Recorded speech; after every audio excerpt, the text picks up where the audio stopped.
es Daniela Brusa. Gracias por estar ahí. Y hoy seguimos hablando de todo lo que tiene que ver con los entornos laborales y lo que pasa en esos lugares que para algunos son algo muy aspiracional y para otros son un lugar al que definitivamente no volverían jamás.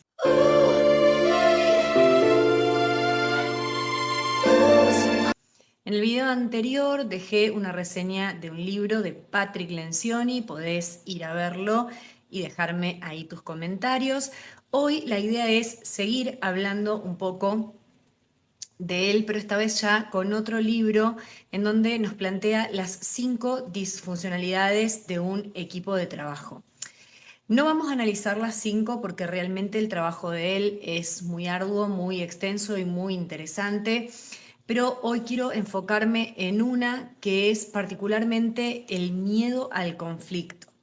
Este miedo al conflicto se traslada a las familias, a las parejas, a los grupos de amigos, a todos los entornos en general.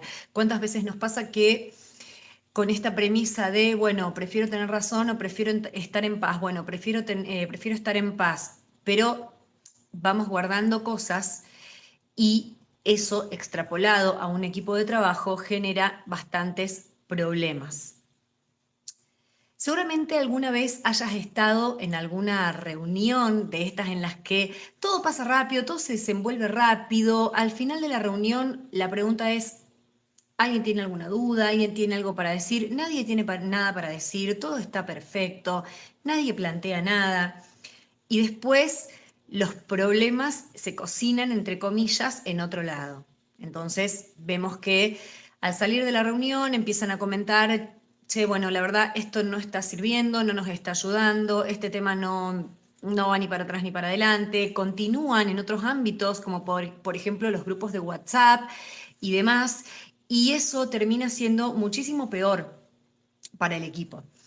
Esto también pasa, como ya dije anteriormente, en parejas, en grupos de amigos. Vamos a llevar esto a un grupo de amigos para que lo podamos analizar más fácilmente. Supongamos que con tu grupo de amigos organizan un viaje y que hay uno que tira la idea de ir a X lugar y que uno de ellos piensa, bueno, la verdad es muy costoso para mí, pero no voy a decir nada para no quedar como el falluto del equipo.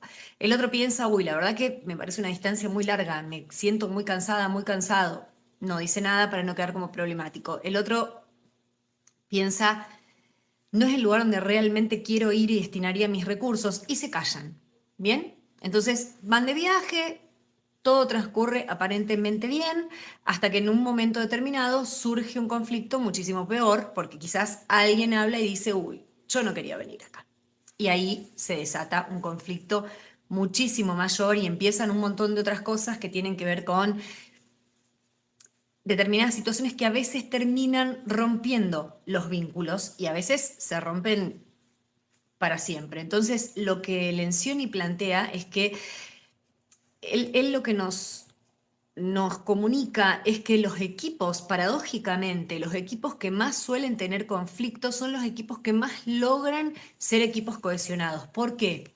Porque no hay ruido comunicacional, porque no está todo este radiopasillo que tanto daño nos hace y porque eh, generalmente los conflictos, y acá Lencioni abre totalmente las aguas y yo coincido plenamente y por eso lo traigo a este video. El conflicto puede ser productivo o improductivo, ¿bien? Puede ser funcional o disfuncional. Un conflicto va a ser productivo cuando el foco esté en la situación problema y no en la persona. Porque esto es algo que se da mucho, sobre todo te reitero, si no viste el video anterior, anda a verlo, en donde analizamos los entornos de trabajo, los entornos tóxicos. Quedó mucho para ver, seguramente haya otros videos también, pero hoy quería continuar con esto y transmitir que muchas veces confundimos armonía con salud en el equipo. La salud personal es otra cosa y también generalmente se ve impactada, porque si yo me callo permanentemente las cosas, por algún lado el cuerpo se va a manifestar.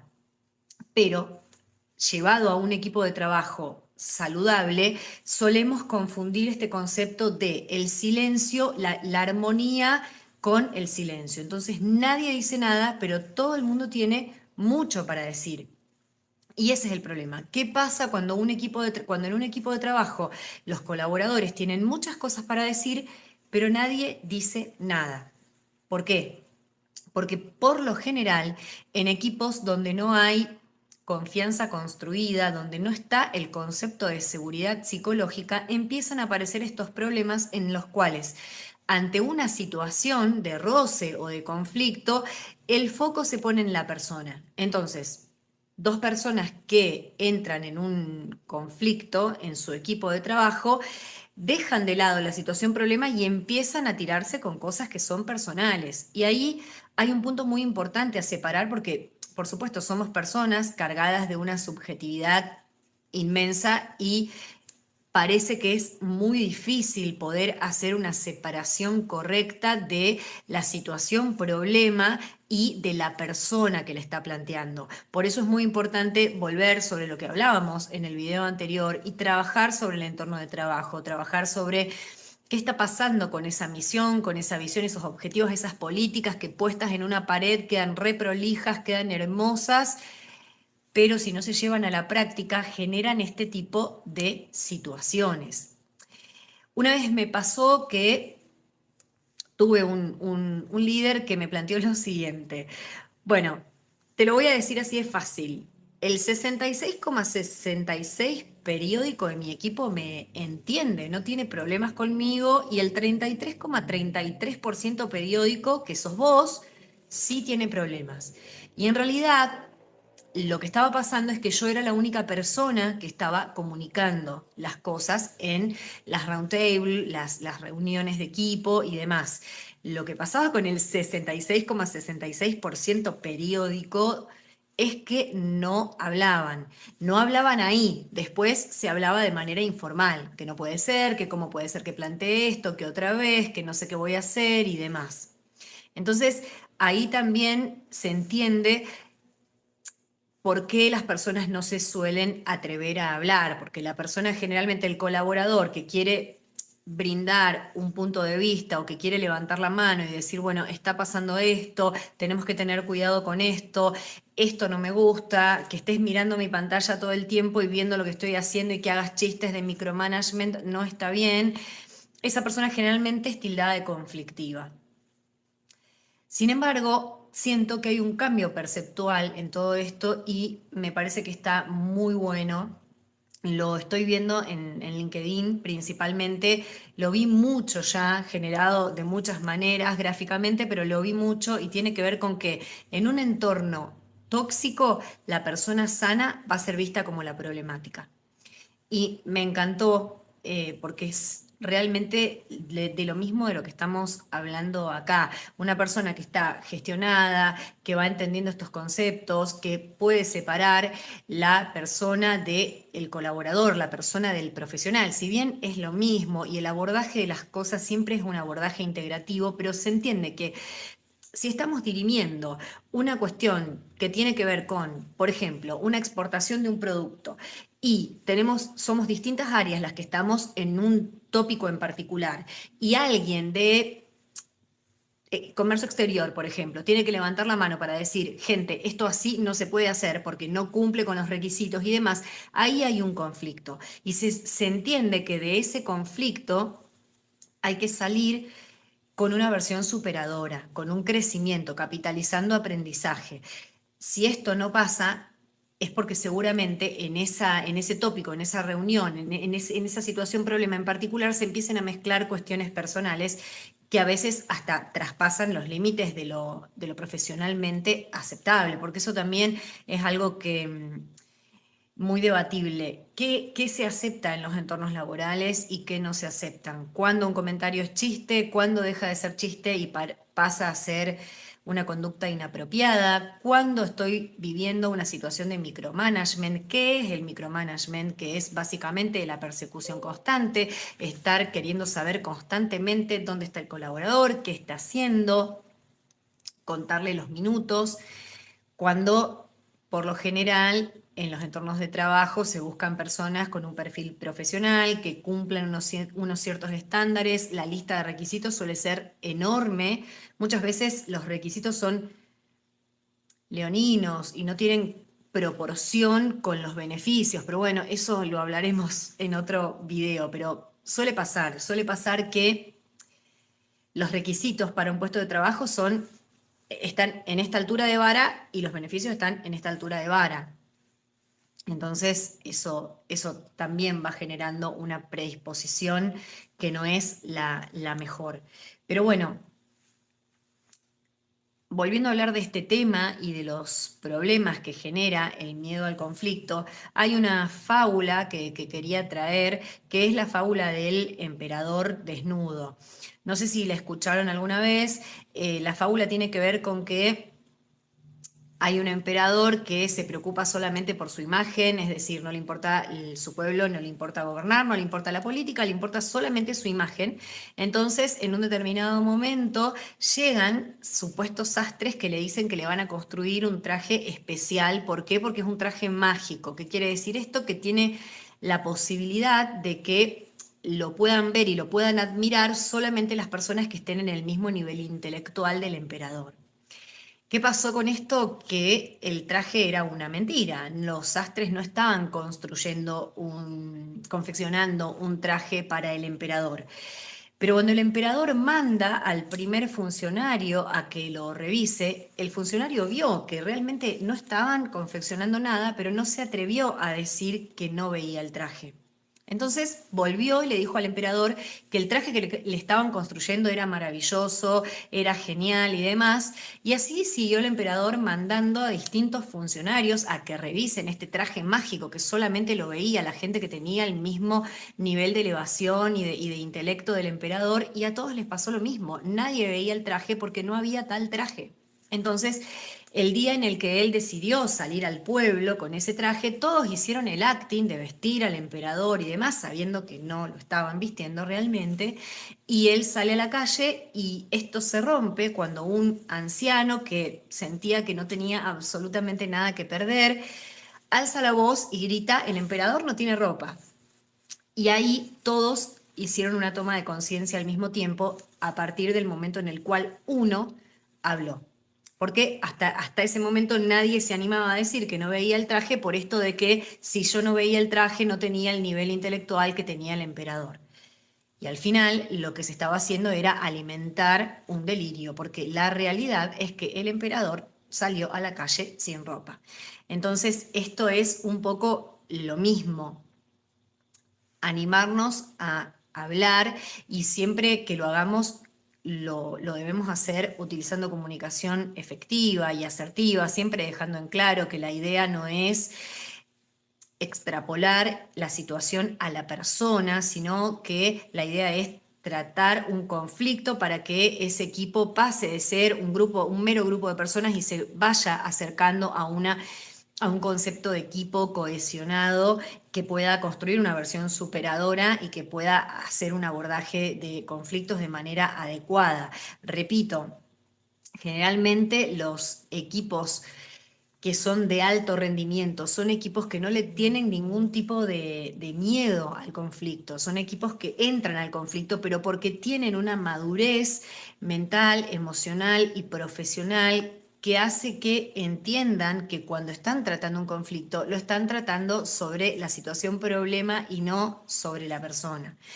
Y es muy difícil, pero para eso hay que construir antes en el equipo un concepto amplio de confianza y de seguridad psicológica. Y esto puede parecer una terminología nueva, pero en realidad no lo es.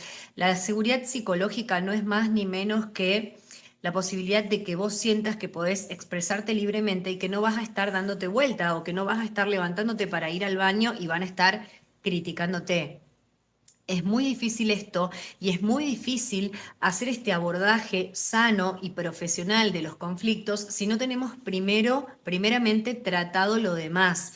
No podemos entrar a una situación problema pretendiendo salir como un equipo mejorado y con una versión superadora si no tratamos primero el concepto de seguridad psicológica, si no hacemos un abordaje que tenga que ver con el liderazgo, que el liderazgo baje el ego, que el liderazgo entienda que los colaboradores son diferentes, que tienen distintas personalidades, como lo dije en el video anterior, que hay colaboradores que son sumamente introvertidos y quizás son tus colaboradores más fieles, que si vos sos más pro show y tenés algún colaborador que es menos pro show, de ninguna manera significa que ese colaborador no te sirva. Esto también, ojo con esto, porque los términos son muy delicados, pero engloban muchas cosas. El me sirve, no me sirve, no va. Ya sabemos que las personas somos personas y no podemos estar midiéndonos en términos de me sirve o no me sirve. Me sirve o no me sirve un objeto, como por ejemplo la cámara y la laptop desde la cual yo puedo estar transmitiendo esto.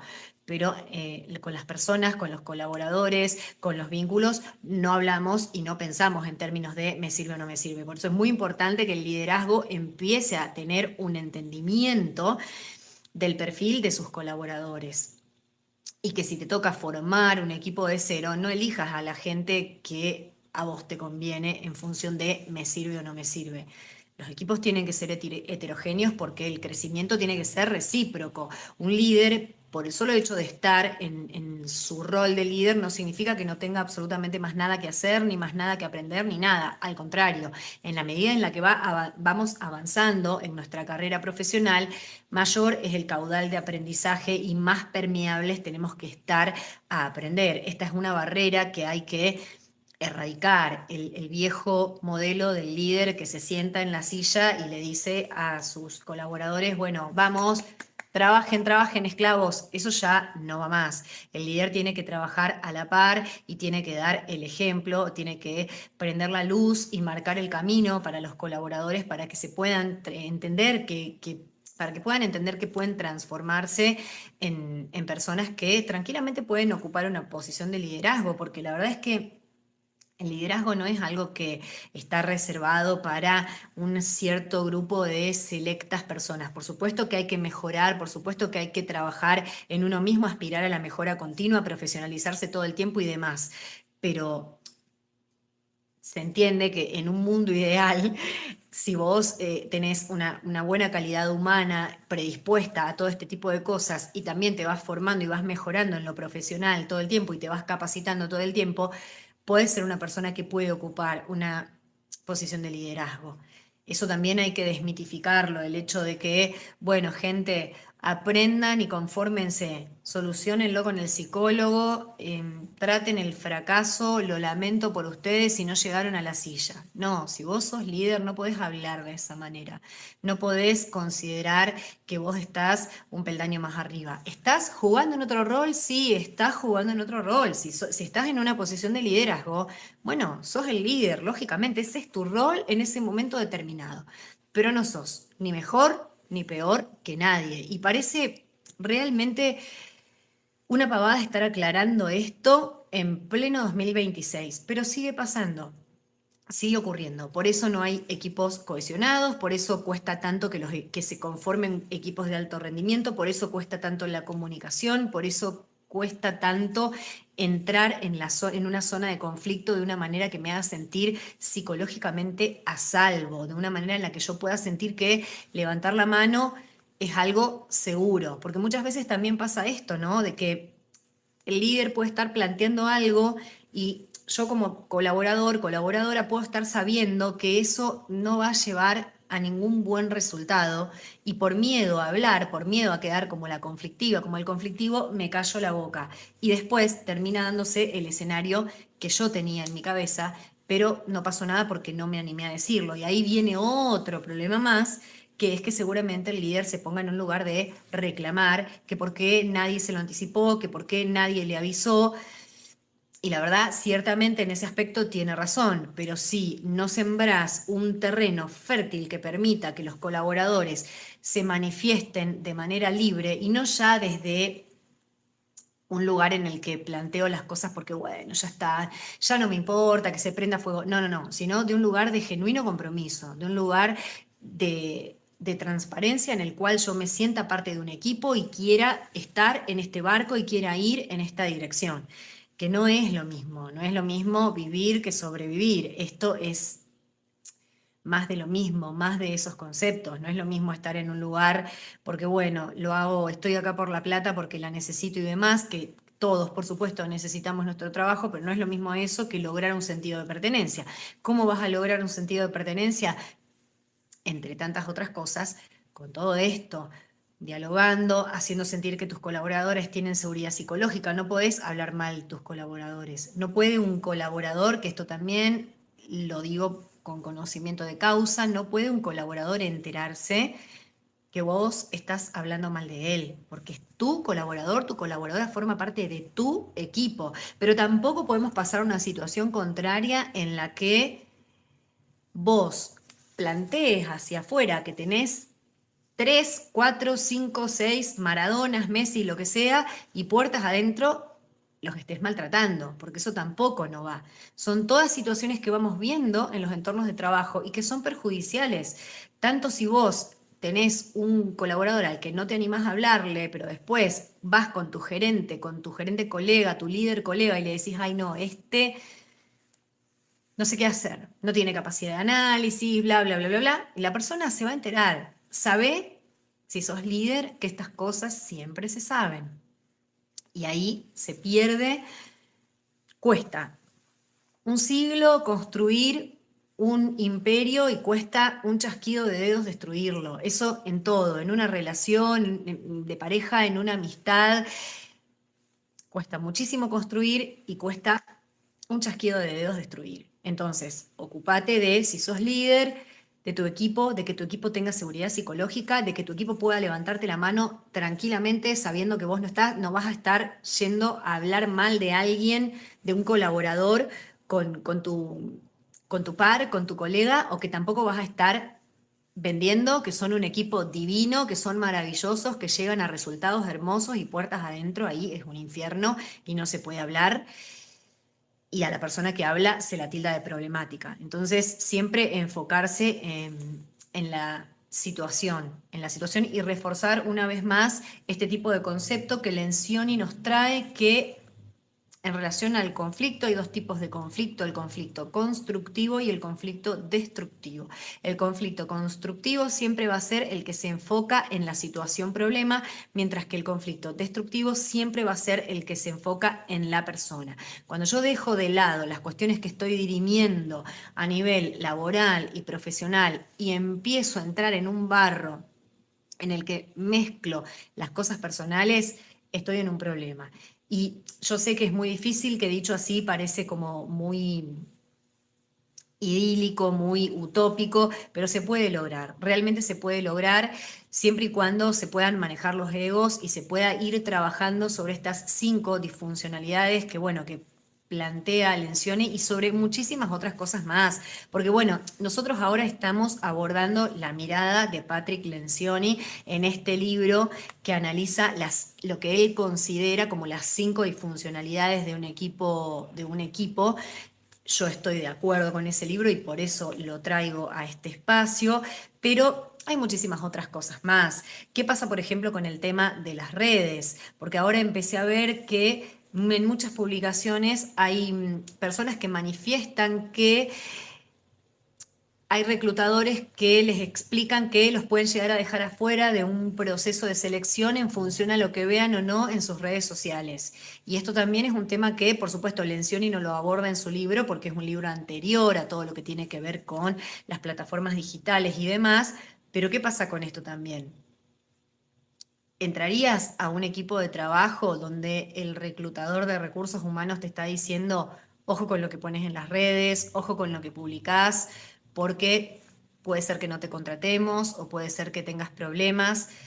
Las redes son personales, las redes sociales son personales y cualquier cosa que una persona pueda poner dentro del marco de lo familiar, de lo personal. Yo ya no estoy hablando de otro tipo de conductas en redes que son cuestionables, que tienen que ver con lo cancelable, que tienen que ver con, bueno, tengo un colaborador que está agrediendo en redes no sé, se me ocurre todo lo que pasó con el Mundial, que realmente fue muy debatido y fue increíble. A mí me sorprendió muchísimo que tengas algún tipo de colaborador que entre como en esa y la verdad que, bueno, le dé una mala imagen a tu empresa, pero sacando ese tipo de cuestiones que son particulares, que tienen que ver con temas muy puntuales como el ataque en redes y demás, las personas es increíble estar explicando esto, pero tenemos una vida personal. Eso significa que podemos tener una pareja, podemos no tener una pareja, amigos,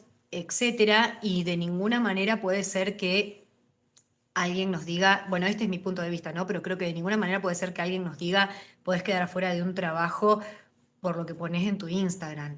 ¿Por qué estás mirando mi Instagram? Eso es algo privado, forma parte de mi esfera personal. Pero bueno, sos una persona, sos integrativa. Una cosa, o sea, sos un mismo ser que tiene distintas aristas, ¿bien? Somos seres sociales, etcétera, etcétera. Bueno, está bien, perfecto, te lo tomo. Pero ¿hasta dónde? Hay un límite ahí también. No puede ser que vos pongas a tus recursos de capital humano, si se quiere, a que hagan toda una investigación de lo que una persona pone o no pone en sus redes sociales, ¿no? Eso me parece que también rompe con el concepto de seguridad psicológica y todo lo que tiene que ver con los memes que se suelen hacer. En algún momento yo lo he vivido a esto, era muy, muy común y muy normal que se haga un screenshot de alguien y con ese screenshot se haga un sticker y entonces, bueno, en el grupo nos vamos cargando y demás. Mirá el sticker que hice de este y lo vas mandando y demás. Cuidado con eso, porque si es un código interno que ponen las personas y demás, bueno, yo soy muy pro del humor, voy por la vida con humor, le pongo humor absolutamente a todo, porque es un recurso que utilizo para salir adelante de muchas situaciones que me pueden llegar a ser difíciles, pero tengo perfectamente en claro que hay cosas que a mí me hacen gracia que a otra persona no. Entonces soy muy cuidadosa de eso y yo siento que todos tendríamos que serlo. Una cosa es, somos un equipo de trabajo, ya hay confianza, hay seguridad psicológica, hay respeto, tenemos los valores establecidos, construimos nuestra hoja de salud, que eso ya lo vamos a ver en otro video, cómo puede hacer un equipo para construir una hoja de salud y ser un equipo saludable, saludable en términos de profesionales, ¿no? No saludables en términos de salud. Yo no soy profesional de la salud para hablar de la salud, lo aclaro. Saludable en términos de salud de equipo, que no tiene nada que ver con la salud física, mental, emocional. Si vos tenés construidos todos esos aspectos y sos un equipo súper sólido que entra y sale del conflicto sin ningún problema y no se atacan con cuestiones personales y hay armonía y se respetan los silencios y se respeta todo, bueno, quizás logren establecer también un código de humor, pero si no, no da. Y esa es otra de las cosas que no están contempladas en este libro, pero que yo las traigo a este video porque me parecen sumamente importantes. Todo lo que pasa y todo lo que tiene que ver con el manejo y la gestión de las redes sociales. Esto de armar grupos paralelos, no puede ser que en un entorno de trabajo haya un equipo de 4 personas y 3 armen un grupo paralelo donde esa cuarta persona no esté. Ya es humanamente cruel, es humanamente inaceptable, pero bueno. Si no te va por el lado de lo humano y no te resuena por el lado de lo humano, no importa, pero tendrías que hacerlo por el hecho de que es una falta de profesionalismo total. Y a mí lo que me preocupa un poco es eso. ¿Por qué no se pone el foco en este tipo de personas? ¿Por qué vamos a poner el foco en si una persona puso una foto con un gorrito, no sé, de Boca o en su Instagram? ¿Por qué nos vamos a preocupar por eso y vamos a estar viendo si el domingo fue a la cancha? Entonces, a ver cómo viene el lunes a trabajar, porque ayer vi que puso una historia que está en la cancha y seguro que no viene enfocado. ¿Por qué vamos a estar preocupándonos por eso en vez de preocuparnos por este otro tipo de personas que toman una foto, hacen un screenshot, con eso hacen un sticker, lo usan para reírse? Si son un equipo de 5 personas, tienen un grupo de WhatsApp, por ejemplo, para hablar de temas, esas 5 personas, pero después 2 o 3 arman un equipo paralelo. Yo realmente me preocuparía por ese tipo de situaciones en vez de preocuparme por lo que una persona sube a su estado de Instagram. Me parece totalmente irrelevante, siempre y cuando no sea algo que tenga que ver, por supuesto, con el entorno de trabajo y con el compartir datos que son confidenciales, siempre y cuando eso no ocurra. No debería ser más importante lo que hace una persona cuando se va a la playa que lo que está haciendo una persona con una foto de un colaborador, de un compañero y demás, expandiéndola, haciendo screenshot, tomándolo como para reírse y demás, porque todo eso genera ruido comunicacional, todo eso genera un mal entorno de trabajo, todo eso genera que no haya confianza, que no haya seguridad psicológica, que los vínculos profesionales se rompan y que lo que puede parecer un espectacular lugar para trabajar termine convirtiéndose en algo totalmente repudiable, teniendo en cuenta que los lugares de trabajo están formados por personas. Entonces tampoco podemos estigmatizar un lugar por el lugar mismo cuando sabemos perfectamente que el lugar puede ser espectacular y que lo está haciendo desagradable son las personas que lo conforman. Entonces, bueno, hasta acá llegamos por hoy. Te agradezco por estar ahí. Espero que si esto te está pasando, lo puedas ver, lo puedas analizar, que no tengas miedo de hablar, pero también es súper entendible si tenés miedo al conflicto, porque antes de poder levantar la mano libremente para hablar sobre un conflicto, tenemos que poder sentir en nuestros entornos de trabajo seguridad psicológica, confianza y un buen líder para poder hacerlo. Muchísimas gracias, nos encontramos en el próximo video.